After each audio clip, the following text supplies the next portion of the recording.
turns out it's just a 5v5 hero shooter with Guardians of the Galaxy on top. Dude, I don't like that. This is alongside I don't like the hero way he shoots shooter that gun. with Guardians of the Galaxy I just on don't top. like it. This is alongside a cinematic reveal where we finally see the characters that they'd put so much money and effort into. The reaction is not great. They tell us they'd gone in on the storytelling. However, the personality of characters amounts to this guy just like really liking hot sauce. Marvel writing is also quite prevalent. He's right behind me. But they assure us the lore is deep, rich, we'll want to get stuck in. They'd even spent a ton of money on bringing out new high-quality narrative cutscenes every week. But the thing is, no one actually cares about this because it's an online-only multiplayer game. And wait, does that say pre-order? $40? In a market where virtually every competitor is free to play. Yeah. Don't worry, lads.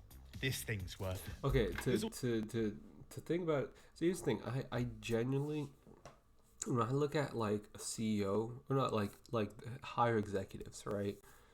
And they look at this game and they say, yeah, we should price it at $40. This is way better than Overwatch. Like, dude, I'm not saying I could be a executive. It's just like, I feel like there's this innate like knowing of your product and of the people that you're serving that you can't look at this and say, yeah, this is worth $40 in comparison. Like, dude, it just makes me lose faith that like there's like this really smart group of people like on top of like companies that just know what they're doing. I just can't realistically imagine that when I see this. It's also a pre-launch beta in July, and everyone's invited. But first, the internet is scary, filled with horrors. Navigation can be treacherous. Here, take this. See, your internet service provider can see everything you do. Depending on where you live, they can also sell all of that data to advertisers. And you didn't just join a public Wi-Fi, did you? See over there, So, I that really friendly-looking old lady now I'm just has gonna your talk over search this. history, birth certificate, social security number, and I several really like, really quick, I really like the ads that are like actually entertaining to watch, because I'll watch this. DNA samples. Not only that, links containing malware exist all over the internet. You just clicked one? Fantastic. Now your laptop can make a lovely chopping board. But with NordVPN, security. See, NordVPN encrypts your internet connection at the source, meaning your data runs through a secure tunnel, shielding it from hackers. And NordVPN is the fastest VPN out there. Just click a country, and you're there. Nord also offers advanced threat protection, meaning you're safe from malware, phishing, scams, and other online threats. Also, 24/7 customer support, one account for up to 10 devices, and a 30-day money-back guarantee. And NordVPN has a fat discount and 4 months extra for free via this link. Just go to nordvpn.com/bigboss or use the... Do you think if there's a YouTuber called Big Boobs, do you think NordVPN would sponsor them and then they had to put nordvpn.com/bigboobs?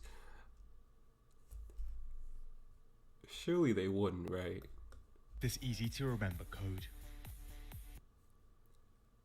It's finally June and doors open. They've even paid a bunch of streamers and YouTubers to be there.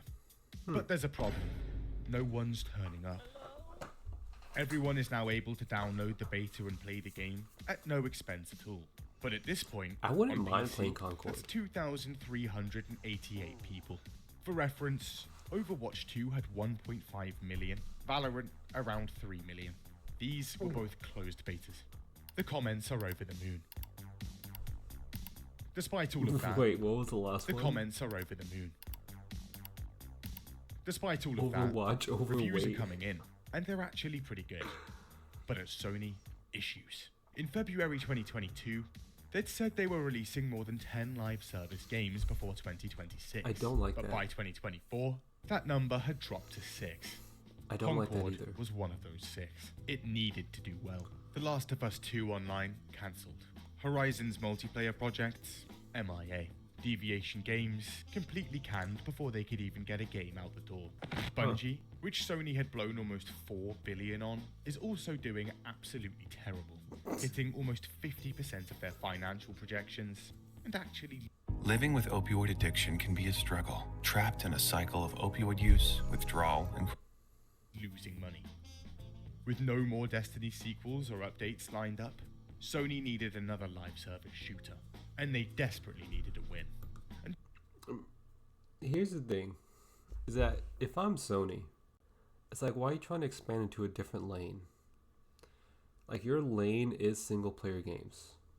Now, it's like, if you have this really good studio and you're like, yeah, they're pretty good, so I could just like have them make another type of game, right?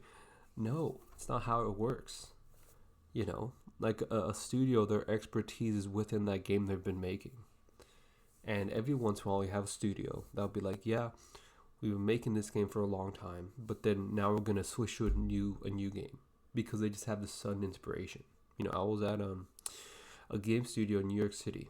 You know, I actually worked with I worked in a studio that was a subsidiary of Take-Two Interactive, and that actually happened to my studio, where they made a game, but all the designers were like, dude, why don't we just make this other game?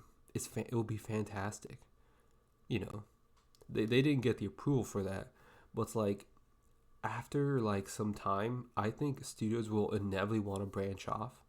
But if you're like, as a Stoney, you're like, yeah, make this game, I just don't think it works like 90% of the time. judging by Concord's beta numbers, yeah, not good. They'd also apparently chugged Post through Malone? another $200 million. So that's around $400 million in development costs here. Right, what are we doing here, boys? Change the business model?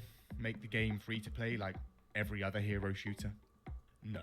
The genre may be completely past its prime, massively oversaturated, and overwhelmingly free to play.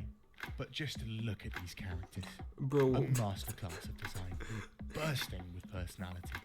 Fellas, there's no way people are passing this up.